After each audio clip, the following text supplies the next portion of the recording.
No! Again? I can never get that right, I swear. Apologies for my mess and my cat creature that's staring into the camera. Hello? You okay? Yeah? Why? I don't know, you seem mad. I'm making a video. Oh, you're recording, so that's why. Yeah. I'm home alone. That's odd. Welcome back to another regular video. I know I haven't made one in a while, and the content has been pretty sparse recently. I've actually edited about 10 videos-ish that I'm gonna be uploading in the next couple days, so be aware of that. They're all for the trip that I went on. This, however, is something that I did yesterday that I figured I'd edit and get uploaded today because it was really entertaining. And also something I don't think anyone else has done before yet. And if they have, I haven't seen anyone make a video about it yet. After a quick Google search, let me tell you, I can't find anyone else who's done this yet. At the very least, this was something I thought would be fun. So a friend and I decided that we would concoct a plan where we would go see this movie 4 times in a single day. We would have seen it 5, but at the end of the day, we really didn't have time because the last showing was about 8:45 and no one could pick us up at the time. So we had to settle for 4. And let me tell you, it was quite an experience. I ended up going to bed really late. So it's about 3 a.m. I'm pretty sure it's literally exactly 3 a.m. right now, and in roughly like 7, maybe about 8 hours from now, I'm gonna be in a movie theater in a suit seeing Minions Rise of Gru for the 2nd time. But here's the thing, I'm seeing it 3 more times today. And then I ended up waking up early, only for us to then go to the first showing. So, today's the day. In we go. Minion? Allow me to introduce you to my business partner here. So this is my friend that I made all the Team Fortress 2 dub videos with. Now I always do things with him and we go around and do a bunch of wacky, goofy things every time we can, but you know, we figured this time that we would do something a little more entertaining, and as said, we would go see the Minion movie. And we were not prepared for what we were about to experience today. He's nasty. Crocodiles can bite through bone, and yes, they have a taste for human flesh, but he's not like that. He wears a scarf. Alright, that's the first showing done. About 6.5 hours left. What do you think? We have we have roughly 4.5 hours of Minion watching left and 6 hours to be here. Alright, I got the Minion garb and the Kevin button. We are gonna leave the theater and then come back only to see the same theater attendant at the counter as before and then get another ticket showing to Minions. I already have all 8 tickets bought. We've used 2, 6 left. It's a good day. So we had finished the first showing and we had decided we would then walk over to Books A Million so that we just check out the place. It's kind of our after movie tradition that we do every time we go to this theater. Books A Million is right nearby and they have tons of stuff there, so we figured we'd just walk by, check it out. But what the employees didn't realize is that we would be going to Books A Million after every single showing, and we would not buy a single thing when we were there. Meaning that these same employees who had the shift that day would see these people coming in, right, wearing 2 full-blown suits, sunglasses, looked like Men in Black agents. We'd be walking in there, we'd look them dead in the eyes, and we'd keep walking on. And they would always see us walk out and be completely confused why we were there. Hello? Who is that? We decided to go to Books A Million. Am I now? All right, the next showing is happening in about 15 minutes, so we're walking back in. Any comments? Hello. Back into Theater 11 we go. Not only have we gotten the same theater every time, but the same exact seats too. We have a long way to go. 2 people know of our scheme now as well.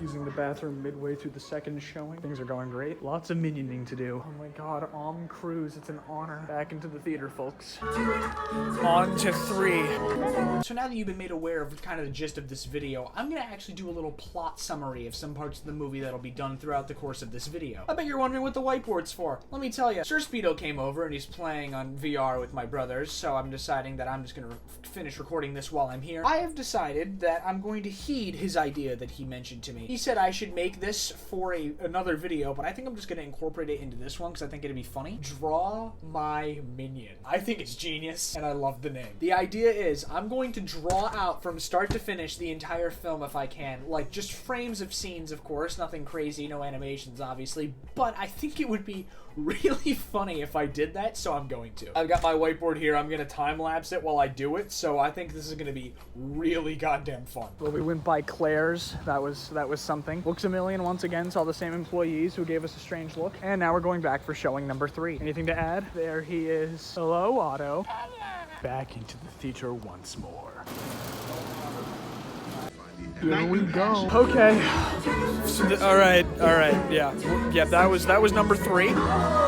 We just came out of the 3rd showing and Top Gun Maverick has been destroyed. Armor up, Maverick. So I'm gonna be completely honest, I have no idea why the Top Gun sign was destroyed. I went in there originally and I saw it wrote as Ruse. Someone took off the T and the C. I don't know why, but it was still up. So between the 3rd showing and the end of the 3rd showing, some people went in there and systematically removed it from the entire area, tore it down, and put it off to the side. This isn't something an employee would do. No.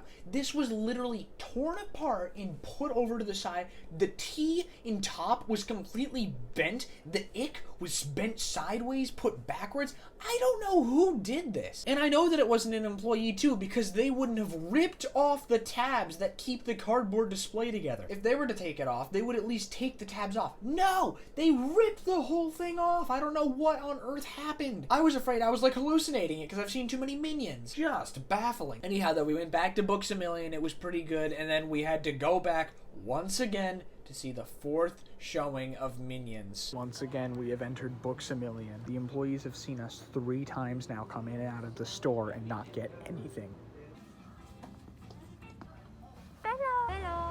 So it was finally time. The final Minions showing for the day. We had waited up to about 6 hours to see this. From 11 o'clock in the morning all the way to 6 o'clock in the evening, we had been going up to this point. Only to then find out that we would be seeing Minions 4 full times. And we had reached the point in which we were nearly there. The home stretch. We were doing it. We had seen it 3 times. We had memorized the script. We had memorized every part of this movie. We knew what to say. We could quote the characters in any given scene. We know every single thing about this movie now. I discovered Easter eggs during the times I was watching it that I did not spot before. I watched things happen in different ways I didn't even think I could do in the first place. I didn't think I was that observant of a person with movies until I had watched this movie 4 times. And now I had finally reached the final time of the day. But before we go into that final showing and the final clips of the video, allow me to finish the Draw My Minion segment. So the film starts out with this one girl named Bell Bottom riding through the city, and she has this map that she got from somewhere. I don't know where she got it, but she got it. She's a part of the team, the Vicious 6, the main 6 villains of the film. She got this map, which will lead into an ancient artifact known as the Zodiac Stone. She proceeds to show it to the rest of the villains. The villains, of course, off the top of my head, being Stronghold, a guy with these really big-ass metal fists. Nunchuck, just a nun who has nunchucks. Jean Claudio, who is this guy who has this little top hat and big lobster claw. Sven something or other, I don't know, he has roller skates, I don't really care about him. Bell Bottom, who is the main leader of the group at this point, and Wild Knuckles, who is a really good fighter. They leave for Asia, and which is where, you know, the map leads them, obviously, to which one of the villains, Wild Knuckles, who is very important to this story, goes into the temple, opens it up, goes down in there, and manages to acquire the stone after fighting some little metal goblin things. They escape, to which Wild Knuckles then gets pulled up onto this flying car that they're all in, but what he doesn't know is that they're all going to betray him. He then proceeds to fall down into the water to his unruly demise. Or so we think. I'm gonna speed this up because this is gonna be a lot of drawing. The intro plays with the title music and all of that, and then it proceeds to appear with Gru in school. He gets asked what he wants to be when he grows up. He's gonna be like, I want to be a supervillain! Like, whatever the hell. He wants to be a supervillain, so then it goes back. He gets picked up by the Minions. They then go see Jaws. Jaws gets ruined by Gru, to which they then see the movie. Gru does some evil shenanigans. He then realizes, once he gets home, he got an invitation to join the Vicious 6, because they're looking for a new member after Wild Knuckles was betrayed, and there's now an open slot in the villain group. Gru goes there and gets denied immediately because they realize that he is a literal child. Gru, upset, is about to leave, but then all of a sudden, out of nowhere, a man named Wingman comes up because he's the next person in line for the new audition slot. Wingman ends up distracting the entire group of villains, to which Gru then sees the amulet and decides, hey, I'm gonna steal it to impress these guys. So Gru does just that. Gru gets the amulet, escapes, and enrages all the villains who then try to chase him. Gru manages to escape with the amulet. Otto the Minion gets it. He goes home, and And then, next thing you know, he realizes, oh fuck, the amulet's gone. He tries to go back and get the amulet from where Otto lost it, and then gets kidnapped by Wild Knuckles' henchmen instead. The minions find word that Gru has been kidnapped. Kevin saw the whole thing where Gru got kidnapped, so he then goes back to the minions, and Wild Knuckles ends up calling them for ransom. So the minions are then told that they need to get the amulet, bring it to Wild Knuckles by the next couple days, or Gru will be murdered. So things aren't looking too good for Gru. The minions then interrogate Otto, who lost the amulet. They find where the amulet is, and then realize that they have to go there to find it. The minions then go on this entire journey where they go through San Francisco to try to get to where Gru is. They end up hijacking a plane to get there, and Kevin, Stuart, and Bob are the ones who are on the plane, while Otto is on his own journey chasing a biker of the kid that the amulet was originally from. So the biker is this kid's uncle who the minions were told actually had the amulet because the kid gave the uncle the amulet, who then went off on a bike somewhere. Otto chased him on a tricycle, jumped a sick-ass big old jump. It was awesome. He then chases him down and then gets picked up by the biker, who then gets brought to San Francisco. The minions, after getting their asses whooped by the Wild Knuckles' henchmen when they get to San Francisco, they end up finding a woman who knows Kung Fu. They get taught Kung Fu. I'm not going to draw all this out. The point is they got taught Kung Fu and then they leave. They then go back to Wild Knuckles' house, which is promptly destroyed by the Vicious Six. The minions are there, to which they then follow the Vicious Six because they know that's where Gru is being held captive. After the old Kung Fu woman whooped the asses of Wild Knuckles' henchmen,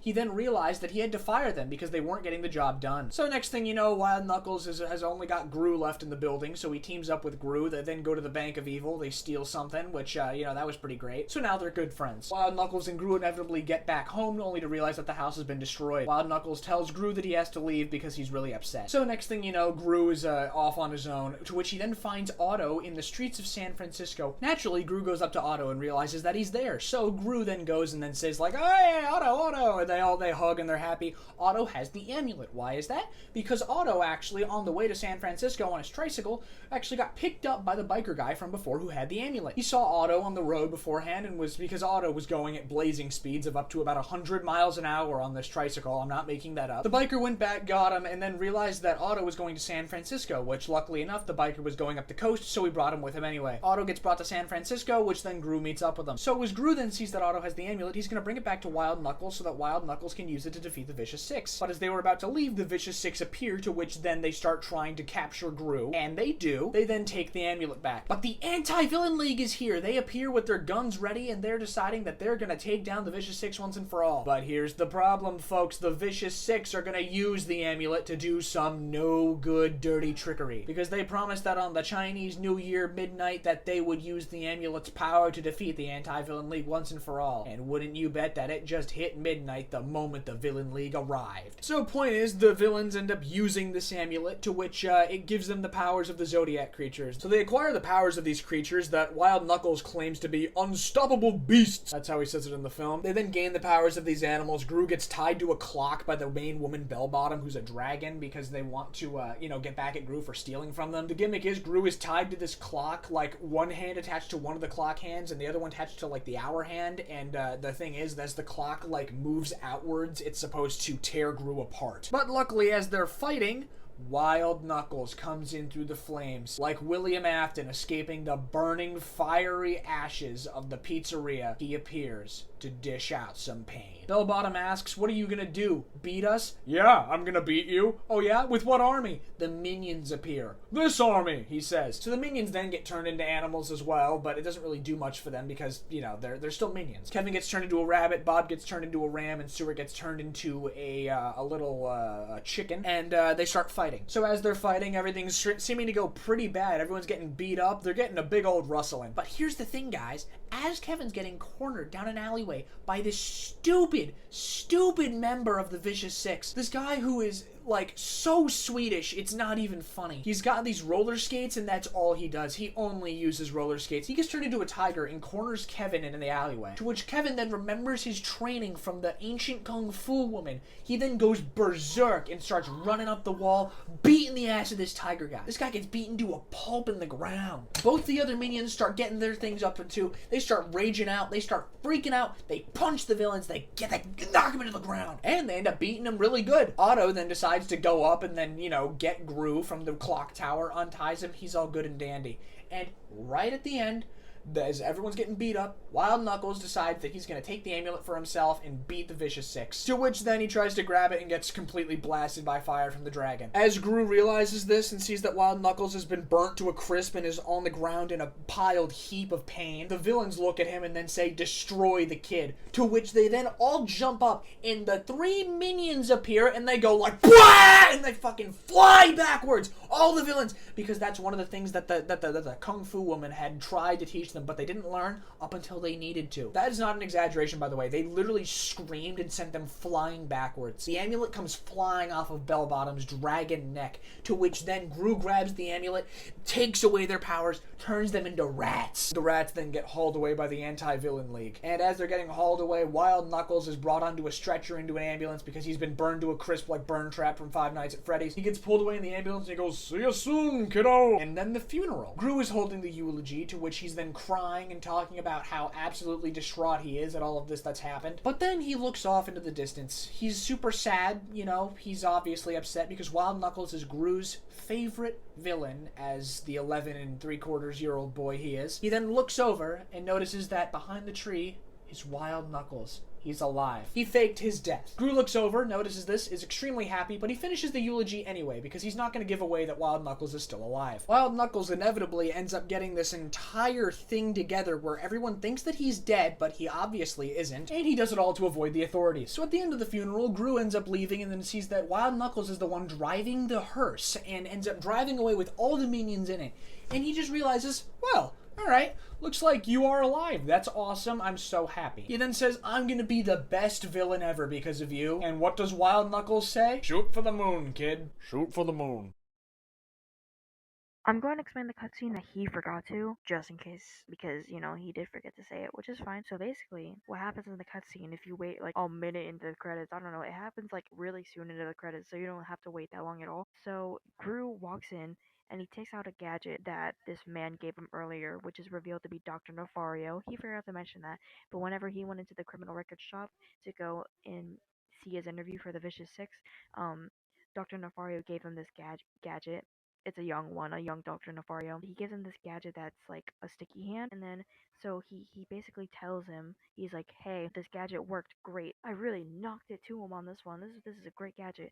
And then Dr. Nefario is just like, cool. And then he was like, say, I was wondering if you wanted to be my mad scientist, because I really need a mad scientist. That's all I need left.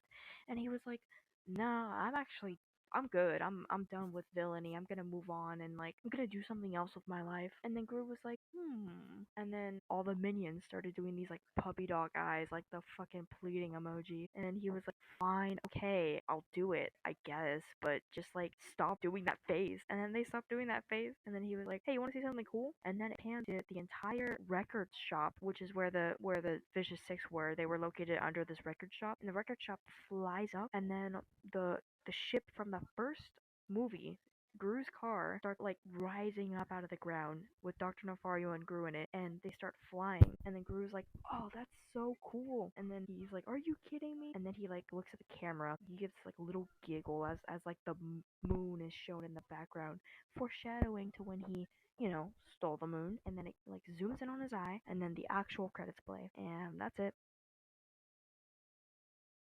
In we go. The final time today. Any comments, concerns? Four minions. That was something. What are your comments? It was pretty good.